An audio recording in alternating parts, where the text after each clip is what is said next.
Madame, monsieur. Imaginez votre enfant ou votre conjoint gravement malade. Il existe un remède naturel sans danger ni effet secondaire qui pourrait peut-être le guérir, mais l'Union européenne vous interdit de l'utiliser. Au contraire, les autorités vous obligent à lui administrer des médicaments chimiques aux effets secondaires potentiellement gravissimes. Vous n'avez aucun choix. Ce cauchemar absurde, c'est une réalité imminente qui menace l'Europe et tous ses habitants, vous et moi y compris. Après des années de lobbying, les multinationales pharmaceutiques sont en train de parvenir à leur but. Une directive draconienne de l'Union européenne est sur le point de nous interdire de nombreux remèdes médicinaux à base de plantes utilisés depuis des milliers d'années et sans les effets secondaires des médicaments modernes issus de la pétrochimie. Des centaines de plantes européennes sont concernées, mais également toutes les plantes de la médecine traditionnelle chinoise, MTC, et toutes celles de l'Ayurveda, médecine indienne. Il s'agit de la nouvelle directive THMPD, Traditional Health Medical Products Directive, qui doit entrer en vigueur le 30 avril 2011. C'est une offensive sans précédent contre notre droit de nous soigner autrement. Et le but est extrêmement clair. Sécuriser des milliards d'euros de profit pour l'industrie pharmaceutique, pour les années à venir, en obligeant les malades à recourir à leurs médicaments, faute d'alternative. Mais il y a un espoir. Une association très organisée et très active au niveau européen, The Alliance for Natural Health, Alliance pour la santé naturelle, ANH, est en train de déposer un recours. Elle est soutenue par la European Benefit Foundation, EFB, dans sa démarche. L'ANH a réussi à réunir des fonds, près de 110 000 €, pour payer des avocats et porter l'affaire devant les tribunaux. Il est possible qu'elle parvienne à faire condamner l'Union européenne pour abus de pouvoir. Cela permettrait de stopper la mise en application de cette directive. Le problème, c'est qu'aucune initiative populaire de grande ampleur, aucun grand mouvement de citoyens européens ne s'est formé pour apporter son soutien à l'ANH. C'est pourquoi des patients, des citoyens ont décidé de former un collectif de solidarité et nous faisons appel à vous de toute urgence. Je m'appelle Christelle et je fais moi-même partie de ce collectif. Je me permets de vous demander: faites maintenant un geste symbolique fort en signant la pétition ci-dessous contre la nouvelle directive européenne et pour la défense de la santé naturelle en Europe, en soutien à l'ANH. Nous avons besoin de centaines de milliers de signatures pour contrer la directive THMPD. Notre collectif s'organise pour lancer notre pétition dans d'autres pays européens.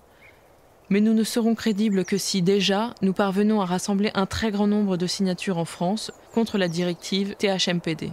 En quoi consiste la directive THMPD et pourquoi est-elle si dangereuse ? La directive THMPD, aussi appelée directive 2004-24-EC de l'Union européenne, impose une nouvelle procédure d'agrément pour les préparations thérapeutiques à base de plantes. Toutes ces préparations, y compris celles qui sont d'un usage courant depuis des milliers d'années, devront suivre une procédure d'agrément similaire à celle des médicaments à compter du 30 avril 2011. Autrement dit, les fabricants devront réunir des rapports d'experts, des études, des dossiers qui coûtent des fortunes. On parle de 105 000 à 180 000 € par plante. Le problème, c'est que les producteurs d'herbes médicinales n'ont absolument pas les moyens des multinationales pharmaceutiques. La plupart ramassent les plantes dans la nature à l'état sauvage, de façon artisanale. Cette directive revient donc de facto à euthanasier un pan principal des médecines douces, basées sur les plantes, phytothérapie, herboristerie, plus l'intégralité des traditions chinoises, indiennes, amazoniennes et africaines, accessibles aujourd'hui sur le sol européen.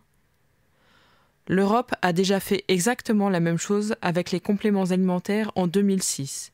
Une nouvelle procédure d'agrément avait été créée par l'Agence européenne des aliments, EFSA. La députée européenne Michèle Rivasi a témoigné du résultat le 14 décembre 2010.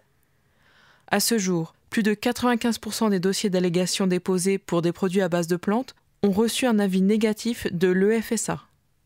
Trop rigoureuse, calquée sur des procédures propres aux médicaments, l'EFSA prend sa décision sur très peu de données et rejette des allégations pourtant déjà autorisées dans plusieurs pays européens. Il n'y a aucun doute que la même chose va se produire pour les plantes médicinales.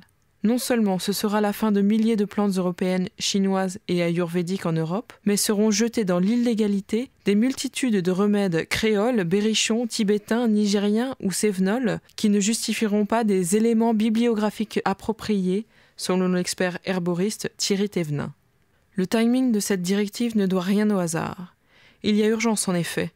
L'industrie pharmaceutique a besoin de cette directive pour conforter sa position dominante à un moment où elle se trouve radicalement remise en cause. Sa crédibilité a été fortement entamée par l'affaire du Vioxx, de l'Avandia, du Mediator et maintenant du Buflomedil. Des spécialistes parlent de dizaines, de centaines de médicaments toxiques qu'il faudrait interdire. C'est pourquoi il est plus qu'urgent pour l'industrie pharmaceutique de nous couper toute alternative possible. Et la nouvelle directive européenne représente pour elle le Saint Graal qui lui garantira ses milliards de profits annuels pour des dizaines d'années. Indignez-vous, signez la pétition ci-dessous. Certains fabricants, bien entendu, ont tout de même essayé d'obtenir l'agrément pour les plantes les plus répandues. L'expert herboriste Thierry Thévenin témoigne de la complexité kafkaïenne de la procédure. Il aura fallu près de 2 ans de travail de plusieurs dizaines d'experts représentant des 27 pays, du 23 novembre 2005 au 7 septembre 2007, pour que la commission HMPC1, The Committee on Herbal Medicinal Products, reconnaisse aux graines de fenouil commun, Feniculum vulgare, ces indications de drogues antispasmodiques, expectorantes ou digestives, indications connues depuis des siècles dans les cultures populaires euro-méditerranéennes et chinoises. Le cas de la feuille de vigne rouge, Vitis vinifera, aura pris 3 ans. Entamé le 31 octobre 2007, il a abouti seulement le 15 juillet 2010. Et ne vous avisez pas de vendre des produits inoffensifs sans l'aval de l'Europe. Une association a été traînée en justice et poursuivie par l'État pour la vente illégale de simples graines de tomates et autres fruits et légumes, semences de variétés anciennes conservées, répertoriées et distribuées par Cocopelli. Un horticulteur a été perquisitionné et le contenu de son ordinateur saisi par la répression des fraudes parce qu'il fait la promotion du purin d'ortie pour soigner son jardin. Éric Pétiot, co-auteur du livre Purin d'ortie et compagnie. Préparation plébiscitée par des jardiniers depuis des générations. Une entreprise a été condamnée pour avoir vendu de la prêle des champs sans autorisation de l'Union européenne. Des agriculteurs bio ont été accusés de préconiser un pesticide interdit. C'était de l'huile de neem, un margousier utilisé depuis des siècles par les Indiens comme antiparasitaire. Et des remèdes aussi simples que l'ail en gélule et la tisane de romarin sont aujourd'hui sur la sellette. Ce n'est pas de la paranoïa. Au Canada, une loi a déjà été votée qui peut vous conduire en prison pour avoir fait pousser de simples herbes aromatiques dans votre jardin. Il s'agit du Bill C-51, qui criminalise l'usage des plantes médicinales et qui est passé en 2008. Moins de 200 médicaments traditionnels à base de plantes ont été pour l'instant approuvés par l'Europe.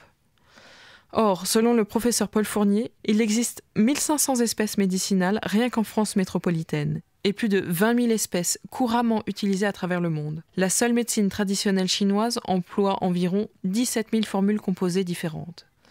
Or, toutes les plantes avec indication thérapeutique qui n'auront pas l'agrément devront être retirées de la vente après le 30 avril 2011 dans toute l'Europe. C'est un gâchis indescriptible. Des milliers d'années d'un précieux savoir-faire qui risquent d'être définitivement perdus pour tout le continent européen et ses habitants si l'Europe arrive à imposer sa directive. Combien de temps faudra-t-il ? Combien d'argent cela coûtera-t-il aux contribuables européens pour valider et autoriser la diffusion légale des milliers de remèdes végétaux traditionnels potentiels ? La réponse est simple. C'est impossible. Et cela ne se fera jamais. C'est pourquoi je compte vraiment sur vous pour signer notre pétition. Il n'y a qu'en luttant activement pour nos droits que nous pouvons stopper l'initiative conjointe des multinationales pharmaceutiques et de l'Union européenne. En politique, il y a un vieux dicton qui ne dit mot consent. Si vous ne faites pas entendre votre voix en signant la pétition, les bureaucrates européens en déduiront que personne ne se soucie de leur nouvelle directive. Ils penseront alors que cet énorme cadeau qu'ils font à l'industrie pharmaceutique n'a attiré l'attention ni l'indignation de personne. Alors s'il vous plaît, exprimez-vous, car maintenant c'est le moment de vérité. Votre signature donnera une légitimité démocratique décisive aux démarches que l'ANH a entreprises sur le plan juridique. Et après avoir signé votre pétition, transférez ce message à toutes les personnes que vous connaissez. Dites-leur qu'il est temps d'agir, il n'y a vraiment pas de temps à perdre. Un grand merci, nous vous tiendrons informés des suites de notre démarche. Christelle, pour le collectif pour la défense de la santé naturelle.